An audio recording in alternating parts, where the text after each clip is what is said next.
یہ جو ہماری اسلامی بہن کا سوال ہے، اس میں تو وہ کہہ رہے ہیں ماں باپ بھی فوت ہوئے اور ان کے شوہر کے جو بہن بھائی ہیں وہ ان کی زندگی میں فوت ہو چکے، تو ظاہر ہے کہ وہ بہن بھائیوں میں تو حصہ تقسیم نہیں ہوگا۔ یہ بھی یاد رکھیں جس کی اولاد نرینہ ہو اس کے بہن بھائیوں کو وراثت نہیں ملتی، اور جس کی اولاد نرینہ نہ ہو یعنی کوئی بیٹا نہ ہو، صرف بیٹیاں ہی بیٹیاں ہوں، پھر وراثت اس کے بہن بھائیوں میں بھی جاتی ہے۔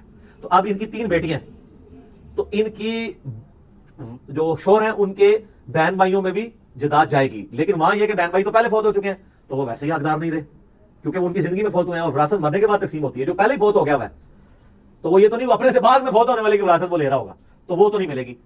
قرآن یہ کہتا ہے کہ جس کی 2 یا 2 سے زیادہ بیٹیاں ہوں سورہ نساء کے اندر، تو ان بیٹیوں میں 2/3 مال تقسیم ہوگا، 2/3 مال۔ لیکن کس کے بعد؟ ماں باپ بیوی، یعنی یہ اپنا 1/8 لے لیں، ماں باپ تو فوت ہوئے ہیں، 1/8 یہ ٹوٹل رقم کا لیں آفٹر زکات اور قرض اتارنے کے۔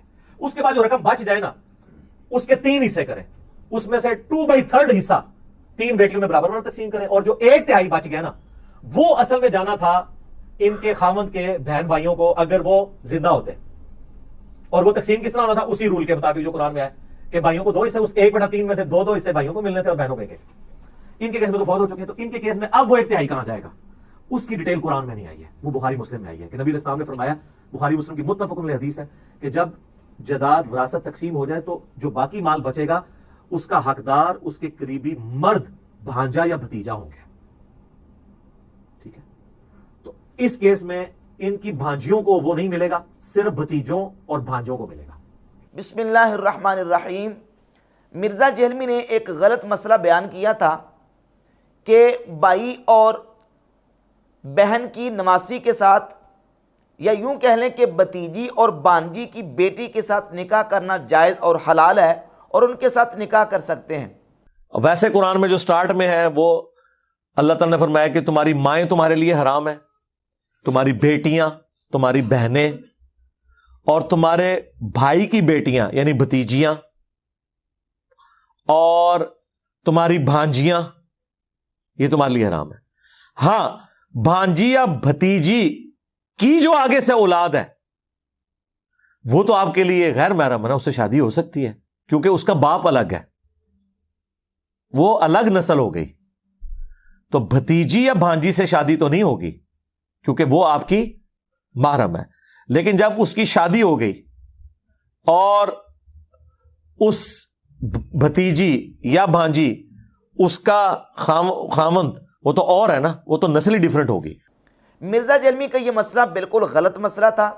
ہم نے دلائل کے ساتھ یہ بالکل بات واضح کی ہے کہ مرزا جہلمی نے اس مسئلے کو بیان کرتے ہوئے بہت بڑی ٹھوکر کھائی ہے، غلطی کی ہے، اور مرزا نے یہ مسئلہ اجماع امت کے خلاف بیان کیا ہے۔ پوری امت کا اس مسئلے پر اجماع ہے کہ بھائی اور بہن کی نواسی یا بھتیجی اور بانجی کی بیٹی کے ساتھ نکاح کرنا حرام ہے۔ اب مرزا نے اس مسئلے سے رجوع کر لیا اور مان لیا کہ میرا یہ مسئلہ غلط ہے اور میں نے غلطی کی ہے۔ مرزا جہلمی کے بعض بلائنڈ فالورز یہ کہتے ہیں جی کہ ایک ہی تو غلطی کی ہے مرزا صاحب نے، اور اس غلط مسئلے سے مرزا صاحب نے رجوع کر لیا، جبکہ حقیقت یہ ہے کہ 1-2 نہیں، مرزا جہلمی کے غلط مسائل کی ایک پوری فہرست ہے۔ عقائد کے اندر، مسائل کے اندر، فقہی معاملات اور مسائل کے اندر مرزا جہلمی نے اتنی غلطیاں کی ہیں کہ اگر ان تمام کو بیان کیا جائے تو وقت ہمارے پاس تھوڑا ہے اور وہ مسائل زیادہ ہیں۔ مرزا جہلمی ویسے تو علماء کو گاہے بگاہے ٹونٹ کرتا رہتا ہے کہ علماء کو مسائل نہیں آتے، یہ کتابیں نہیں پڑھتے، ان کو تو علم ہی نہیں ہے۔ وراثت کے مسائل بیان کرتے ہوئے مرزا جہلمی نے یہ کہا ہے کہ وراثت کے مسائل علماء حل نہیں کر سکتے، ان کو تو کیلکولیٹر چلانا نہیں آتا، ان کو تو حساب نہیں آتا، یہ وراثت کے مسائل کیسے حل کر سکتے ہیں؟ لہٰذا یہ اس کی کیلکولیشن آپ کو بیسک چیز پتہ چل گئی تو اب آپ یہ خود فارمولے لگا کے آپ کے پاس کوئی کیس آتا ہے تو آپ اس کو کنسیڈر کر کے کافی حد تک کیلکولیٹ۔ آپ مجھے بتائیں کہ یہ مولوی کر سکتا ہے یہ کام جس کو کیلکولیٹر استعمال کرنا نہیں آتا الا ماشاءاللہ؟ جبکہ حقیقت یہ ہے کہ صحابہ اکرام رضی اللہ تعالیٰ عنہم سے لے کر آج تک وراثت کے مسائل علماء ہی حل کرتے ہیں۔ علماء نے وراثت کے مسائل بیان کیے اور مستقل کتابیں لکھی ہیں علماء نے وراثت کے مسائل کے اوپر۔ مثلا یہ کتاب السراجی فی المیراث، یہ علم میراث کے اوپر مارکۃ الآراء اور معروف کتاب ہے السراجی فی المیراث، جو کہ مدارس اسلامیہ کے اندر پڑھائی جاتی ہے۔ اس میں وراثت کے، میراث کے مسائل لکھے ہوئے ہیں پوری تفصیل کے ساتھ. علماء یہ کتابیں پڑھتے ہیں, ان کتابوں کو پڑھاتے ہیں, اور بحمد اللہ تعالیٰ یہ کتاب السراجی فی المیراث میں نے مختلف اساتذہ سے تقریباً 4 مرتبہ بالاستیاب اس کتاب کو پڑھا ہے, اس کتاب کے دورے کیے ہیں, اور بحمد اللہ تعالیٰ اس کتاب کو مجھے پڑھانے کا بھی شرف حاصل ہوا ہے. میں نے اس کتاب کو اسلامی مدارس کے اندر اس کتاب کو بچوں کو, طالب علموں کو پڑھایا ہے. وراثت کے اور میراث کے مسائل میں نے بحمد اللہ تعالیٰ پڑھائے ہیں. اس کتاب کو میں نے بچوں کو پڑھایا ہے. یہ کتاب ہے جو پڑھائی جاتی ہے, اور مرزا کہتا ہے کہ جناب علماء کو تو کیلکولیٹر نہیں آتا ہے. حقیقت یہ ہے کہ کیلکولیٹر کے بننے سے, ایجاد ہونے سے پہلے علماء نے وراثت کے اور حساب کے ساتھ ان مسائل کو بیان کیا. اور اپنی حالت مرزا جیلمی کی یہ ہے کہ ایک مسئلہ مرزا جیلمی نے وراثت کا بیان کیا ہے, اور ایک مسئلے کو بیان کرتے ہوئے اس نے 3 غلطیوں کا ارتکاب کیا ہے. 1/8 یہ ٹوٹل رقم کا لیں آفٹر زکوٰۃ اور قرض اتارنے کے, یعنی یہ اپنا 1/8 لے لیں, ماں باپ تو فوت ہوئے ہیں. 1/8 یہ ٹوٹل رقم کا لیں, اس کے بعد جو رقم بچ جائے نا اس کے 3 حصے کریں, کہ جب جائیداد وراثت تقسیم ہو جائے تو جو باقی مال بچے گا اس کا حقدار اس کے قریبی مرد بھانجا یا بھتیجا ہوں گے. اس کیس میں ان کی بھانجیوں کو وہ نہیں ملے گا, صرف بھتیجوں اور بھانجوں کو ملے گا.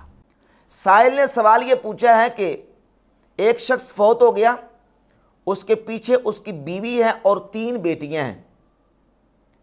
والدہ بھی فوت ہوگی, والد بھی فوت ہو گئے, بھائی بھی, بہنیں بھی, ہاں البتہ بھتیجے اور بھانجے اس کے موجود ہیں, اور اس نے قرضہ بھی دینا ہے اور اس نے زکوٰۃ بھی دینی تھی. اب اس مسئلے کا جواب کیا ہے؟ تو مرزا جیلمی نے اس کا جواب دیا. جواب دیتے پہلی غلطی مرزا نے یہ کی ہے, کہتا ہے کہ اس میت کی وراثت میں سے, اس کے ترکے میں سے, سب سے پہلے اس میت کے ترکے میں سے قرضہ دیا جائے گا اور اس کی زکوٰۃ نکالی جائے گی, مال میں سے زکوٰۃ نکالی جائے گی. حالانکہ میت کے ترکے میں سے زکوٰۃ نکالنے کا کوئی مسئلہ نہیں ہے. قرآن و حدیث میں کہیں بھی حکم نہیں ہے کہ ایک بندہ فوت ہو گیا, اس نے زکوٰۃ دینی تھی تو سب سے پہلے اس کے مال میں سے زکوٰۃ دی جائے. کوئی مسئلہ شریعت کا نہیں ہے. مثلا فرض کریں ایک بندہ فوت ہو گیا, اس نے 1 کروڑ روپیہ چھوڑا, اور اگر اس نے 10 سال کی زکوٰۃ نہ ادا کی ہو تو اس کا مطلب یہ نکلا کہ 10 سال کی زکوٰۃ 1 کروڑ میں سے بنتی ہے 25 لاکھ. سب سے پہلے 25 لاکھ اس کی زکوٰۃ نکالی جائے گی. حالانکہ غلط مسئلہ ہے, کوئی ایسا مسئلہ ہی نہیں ہے کہ میت کے ترکے میں سے زکوٰۃ نکالی جائے. مرزا نے پہلی غلطی یہ کی ہے کہ کہتا ہے زکوٰۃ نکالی جائے گی, قرضہ دیا جائے گا اور زکوٰۃ نکالی جائے گی, حالانکہ زکوٰۃ نکالنے کا کوئی مسئلہ نہیں ہے. اور دوسری غلطی جو کہ صریح قرآن مجید فرقان حمید کے خلاف اس نے مسئلہ بیان کیا ہے, وہ یہ ہے کہ کہتا ہے کہ بیوی کو 1/8 دینے کے بعد جو باقی بچے گا وہ 3 بیٹیوں کے اندر 2/3 کے حساب سے تقسیم کیا جائے گا. جبکہ سورۃ النساء کی آیت نمبر 11 کے بالکل یہ مسئلہ خلاف ہے. اللہ رب العزت نے قرآن مجید کی سورہ نساء کی آیت نمبر 11 میں ارشاد فرمایا, یوصیکم اللہ فی اولادکم للذکر مثل حظ الانثیین. اللہ تعالیٰ تمہیں تمہاری اولاد کے بارے میں حکم دیتا ہے کہ لڑکے کو 2 لڑکیوں کے برابر حصہ دو. فَإِن كُنَّ نِسَاءً فَوْقَ اثْنَتَيْنِ فَلَهُنَّ ثُلُثَا مَا تَرَكَ. اگر وہ ساری بیٹیاں ہی ہوں, عورتیں ہوں, یعنی بیٹیاں ہی ہوں, بیٹے نہ ہوں, اور ہوں وہ 2 سے زیادہ, تو فرمایا فَلَهُنَّ ثُلُثَا مَا تَرَكَ, ان کو تم نے دینا ہے 2/3 جو میت نے چھوڑا ہے. میت کے کل ترکے میں سے 2/3 2/3 بیٹیوں کو دیا جائے گا. 1/8 بیوی کو دینے کے بعد نہیں, بلکہ ماں ترک جو اس میت نے چھوڑا ہے اس میں سے کل جائیداد میں سے 2/3 دیا جائے گا. اب مرزا نے جو کہا ہے کہ 1/8 نکالنے کے بعد باقی میں سے 2/3 دیا جائے گا, اس کے بیان کردہ مسئلے کے مطابق صورت مسئلہ یہ ہوگی, مثال کے طور پہ میت نے 1 کروڑ روپیہ چھوڑا, اب 1 کروڑ میں سے 1/8 بیوی کو دے دیا تو 12.5 لاکھ بیوی کو مل گیا, باقی بچ گیا 87.5 لاکھ. اس 87.5 لاکھ میں سے اگر بیٹیوں کا حصہ نکالا جائے تو وہ بنتا 58,33,333. یہ مرزا کے بیان کے مطابق, جبکہ قرآن نے یہ مسئلہ بیان نہیں کیا. قرآن کہتا ہے ان کو 2/3 دینا ہے ما ترک، جو اس میت نے چھوڑا ہے۔ اب جو اس میت نے چھوڑا، میت نے فرض کریں چھوڑا 1 کروڑ روپیہ، 1 کروڑ میں سے 2/3 اگر ہم نکالیں گے تو وہ بنتا ہے 66,66,666۔ مرزا کے بیان کے مطابق بیٹیوں کو 58,33,333 ملے گا، جبکہ قرآن کے حکم کے مطابق کتنا ملے گا؟ 66,66,666 کل جائیداد میں سے۔ تو یہ اس نے صریح قرآن کے خلاف مسئلہ بیان کی۔ اب مرزا جیلمی کی وہ بلائنڈ فالورز جو کہتے ہیں کہ مرزا نے صرف ایک ہی غلطی تو کی ہے، یہ مرزا نے غلطی نہیں بلکہ غلطان کیا ہے، اس سے بھی مرزا جیلمی کو رجوع کروائیں اور کہیں کہ تم نے یہ مسئلہ قرآن کے صریح خلاف بیان کیا۔ اٹھائیں سورۃ النساء اور آیت نمبر 11 نکالیں، اس میں اللہ رب العزت نے واضح فرمایا کہ بیٹیوں کو جو میت نے کل جائیداد چھوڑی ہے اس میں سے 2/3 دیا جائے گا۔ اور پھر اس کے بعد مسئلہ اس نے بیان کیا کہ جو باقی بچے گا بیوی کو اور بیٹیوں کو دینے کے بعد کہتا ہے وہ بانجوں اور بتیجوں کو دیا جائے گا۔ یہ مرزا کی تیسری غلطی ہے۔ کیوں؟ اس لیے کہ بانجوں کو بتیجوں کی موجودگی میں حصہ نہیں ملتا، وہ محجوب ہو جاتے ہیں۔ جو وارث میت کے بنتے ہیں ان کی کیٹیگریز ہیں۔ ایک پہلی کیٹیگری ہے اصحاب الفرائض کی، جنہیں ذوی الفروض کہتے ہیں، دوسری اسبات کی، اور پھر اس کے بعد آتے ہیں ذوی الارحام۔ اصحاب الفرائض یا ذوی الفروض یہ ان رشتہ داروں کو کہا جاتا ہے جن کا قرآن نے حصہ متعین اور مقرر کر دیا، اور یہ ٹوٹل 12 افراد ہیں، جن میں سے 8 خواتین اور 4 مرد ہیں، اور ان کے 6 حصے ہیں: نصف، ربع، ثمن، ثلث، ثلثان اور سدس۔ یعنی نصف آدھا ملے گا بعض صورتوں میں بعض رشتہ داروں کو، اصحاب الفروض کو، اور بعض صورتوں میں چوتھا حصہ ملے گا، بعض میں 8واں ملے گا، بعض میں تیسرا، بعض میں 2/3 اور بعد میں 6واں حصہ۔ نصف، ربع، ثمن، ثلث، ثلثان اور سدس، یہ 6 حصے ہیں کل جو ان 12 افراد کے اندر اصحاب الفرائض کے اندر تقسیم ہوتے ہیں۔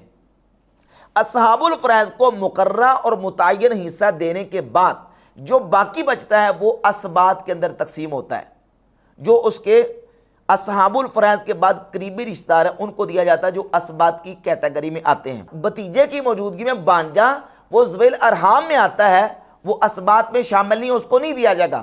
صحیح بخاری کے اندر حدیث ہے، نبی پاک صلی اللہ علیہ وآلہ وسلم نے فرمایا الحق الفرائض باہلھا فما بقی فہو لاولی رجل ذکر، تم فرائض کو ان کے اہل تک پہنچا دو، جو باقی بچے گا فہو لاولی رجل ذکر، پس وہ اس کے لیے ہوگا جو میت کے قریبی ہوگا، رجل ذکر، یعنی وہ اسباب بنفس ہی جس کا تعلق میت کے ساتھ مرد کے واسطے سے ہے، ذکر کے واسطے سے، اور وہ بتیجہ ہے، بانجا نہیں ہے، لہٰذا بتیجے کو حصہ ملے گا اصحاب الفرائض کے بعد اور بانجے کو حصہ نہیں ملے گا۔ تو ایک مسئلے میں مرزا جیلمی نے 3 غلطیوں کا ارتکاب کیا ہے۔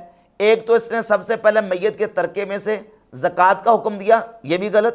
دوسرا یہ کہا کہ 1/8 بیوی کا نکلنے کے بعد باقی میں سے 2/3 بیٹیوں کو دیا جائے گا، اس میں اس نے قرآن کی صریح مخالفت کی اور بیٹیوں کو گھاٹا ڈالا۔ تیسرا اس نے یہ کہا کہ بیوی اور بیٹیوں کو دینے کے بعد بانجوں اور بتیجوں میں باقی تقسیم کیا جائے گا، یہ بھی اس نے غلط مسئلہ بیان کیا، صرف بتیجے کو ملے گا، بانجے کو نہیں ملے گا۔ اور اپنا جو اس کی تعلی اور اس کا سمجھے کہ تحکم کس لیول کا ہے کہ کہتا کہ علماء کو تو کیلکولیٹر نہیں آتا، علماء کو تو حساب نہیں آتا، یہ کیسے مسائل کو حل کریں گے؟ کہ ایک مسئلہ بیان کرتے ہوئے 3 غلطیوں کا ارتکاب کیا ہے۔ اب مرزا جیلمی کے بلائنڈ فالوور جو ہیں وہ مرزا سے اس مسئلے میں بھی رجوع کروائیں گے۔ دیکھتے ہیں کہ مرزا صاحب اس مسئلے میں کب رجوع ریکارڈ کرواتے ہیں۔